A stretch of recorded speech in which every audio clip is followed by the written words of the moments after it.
Good morning, everyone. Today we're checking out a brand new video from the Style Fittest about why the mustache is coming back in style. Now, as many of you probably remember, before I switched to using the VTuber model, I did use a regular face cam, and as many of you would probably remember, I have a mustache myself. So either way, let's hop into this video and see what's making the signature facial hair come back. Why mustache? I can't walk out the door or open IG without seeing someone rocking a stash. But how did the face caterpillar crawl its way up from the bottom of the heap to sit pretty on top of everyone's lip? I am about to uncover the biggest conspiracy since finding out who killed women's pockets. Mustache Illuminati. Mustache Illuminati. Hello Internet, welcome to Style Theory, the show that's still waiting for puberty to hit so they can finally grow facial hair. It's gonna happen, chat, I believe. To soothe my sadness at my own lack of facial hair, I've taken to admiring others. And lately, I've been seeing a specific trend taking root on many people's upper lip. The mustache. Thick or thin, horseshoe or chevron, it is back and in a big way. But why? How has the mustache returned from the dead after so many years? The truth is, it's a miracle that the mustache even exists today. It should be extinct. No, really, it should be extinct. Things have been trying to take out... Okay, now I seriously need an explanation. ...the mustache for hundreds of years. So, how has this hairy handlebar been able to survive and thrive despite the attempts on its life? To figure out why mustaches are once again at the top of the fashion pyramid, we have to take a look at what nearly killed it in the first place, and what may have just saved its life for good. Death number one. Facial hair has always been a thing, even as far back as the prehistoric age. More hair on your face keeps your face warm in the winter and keeps the sun from burning you to a crisp in the summer. Pretty genius. True. As time went on, facial hair came to mean many things to many different cultures. The oldest recording mustache was this statue of a Gaul circa 400 AD. According to some historians, it was a symbol of their nobility. This is a common thread throughout history. For many, it was a symbol of power. So much so that it was even depicted on some armors, like the Sutton Hoo helmet from England. That is look at one Look at that. Heavy-duty stash, my dude. Nobles and royalty would continue to showcase their mustaches over centuries, but they didn't hold a candle to the other major player in the game, the military mustache. The origins of the military mustache is a little hazy. Depending on the source, you can either trace it back to 18th century Hungary, where soldiers would wear mustaches as part of their uniforms, believing that it helped to intimidate their enemies. On the other hand, some attribute it to 18th century France and Napoleon's old guard, who wore mustaches to intimidate their enemies. Mustaches must have been... So either way, it's all intimidation. You're just asking which place you want to say was doing the intimidation. Hungary or France. Like, super scary back then. Scary mustache. Either way, this inspired many others to do the same, most notably the British Army. From 1860 to 1916, soldiers in the British Army were required by law to trim their facial hair into a mustache. This made it really easy to spot the difference between a civilian and a soldier. Just take a gander at their upper lip. The law stayed in effect until World War I, where the stache was dealt its first blow. Chemical warfare. This new style of war meant that soldiers needed to wear gas masks onto the battlefield for safety. As many of us learned during the height of COVID, masks and facial hair are not necessarily,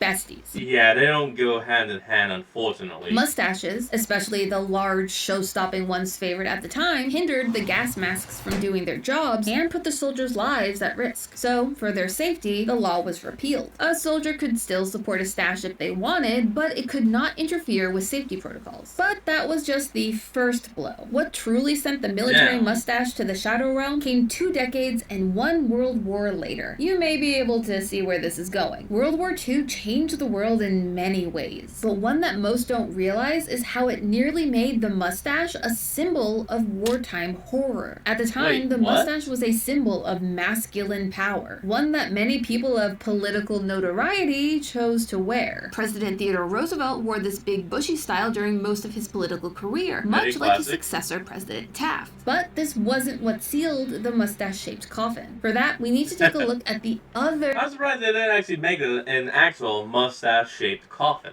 side of the war, and the 3 nails that almost shut that coffin for good. Nail number 1, Emperor Hirohito, who authorized the bombing of Pearl Harbor. Nail number 2, Stalin, the leader of the Soviet Union. And the final nail, Adolf Hitler. His face was a symbol of fear. By the end of World War II in 1945, the mustache was all but dead and buried thanks to this association. There are few things that could bring a trend back from the dead and give it such a strong rebrand that its complicated history couldn't keep it down. You'd have to be some kind of PR mastermind to do that. Lucky for the mustache, Hollywood was ready and willing to give it a new life.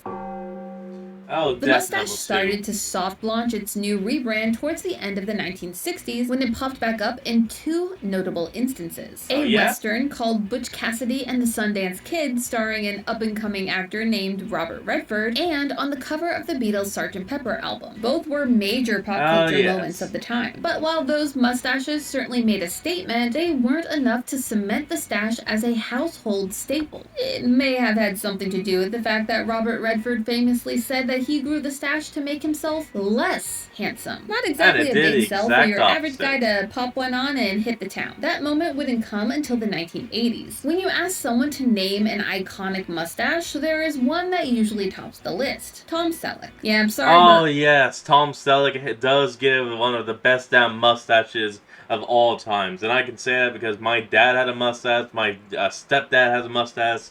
A mustache is just a staple in my family. Reynolds, you tried, but you couldn't beat the impact of Mr. Magnum P.I. When Selleck popped up on TV screens sporting Hawaiian shirts, short shorts, and a mustache that wouldn't quit, it hit different. The show brought the stash into the everyday American's home. This particular style was known as the chevron, though most people probably know it by a different name that I can't say in fear of YouTube demonetizing this video. Let's just say it rhymes with corn stash. Oh, okay. I was thinking of someone completely different, but yeah, go on. Anyway, Selleck, or rather his character Magnum, represented the ideal masculinity of the era. Strong, capable, and charismatic. This mustache inspired a generation of men to think that they too could pull off a mustache.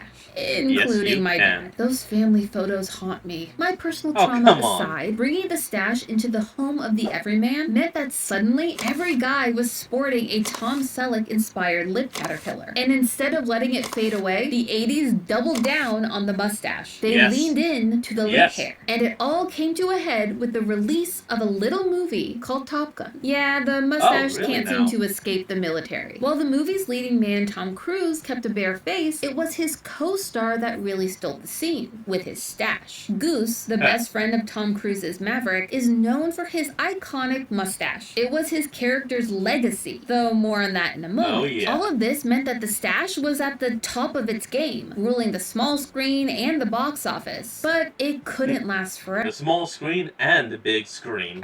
While it did stick around in some subcultures, the mustache was becoming a symbol of the establishment, something that the rising anti-establishment culture of the 90s wanted nothing to do with its links to the military and other similar types of authority. Instead, you saw a growing love of alternative and punk culture, which brought with it clean-shaven faces and more experimental types of facial hair like the goatee and soul patches. Mustaches were for the man, not the men.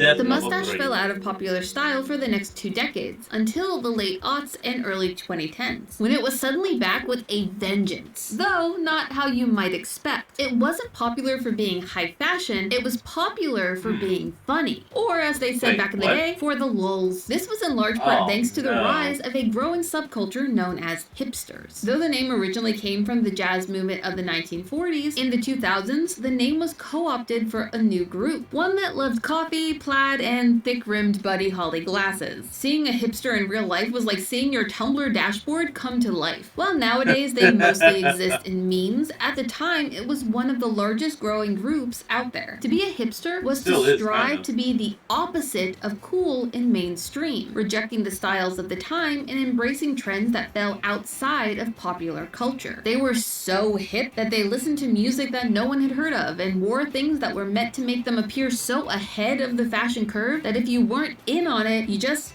didn't get it. Why did they do this? It wasn't to bring attention to underrated music or fashion or to try and promote positive change to the culture. The goal was to be ironic. The basic idea was that by doing or wearing something that was funny or ugly, they were, well, cooler than you. I'll let you decide if you agree in the comments. This idea also applied to the facial hair that they sported, with big beards and, you guessed it, the mustache being among the most popular. Just so we're clear, I'm not calling beards and mustaches ugly. The hipsters kinda did, until they made it so popular that it wasn't. The problem with wearing things ironically is that eventually the irony wears off, and all that's left is a trend that starts to take its root in the last place that the hipsters want.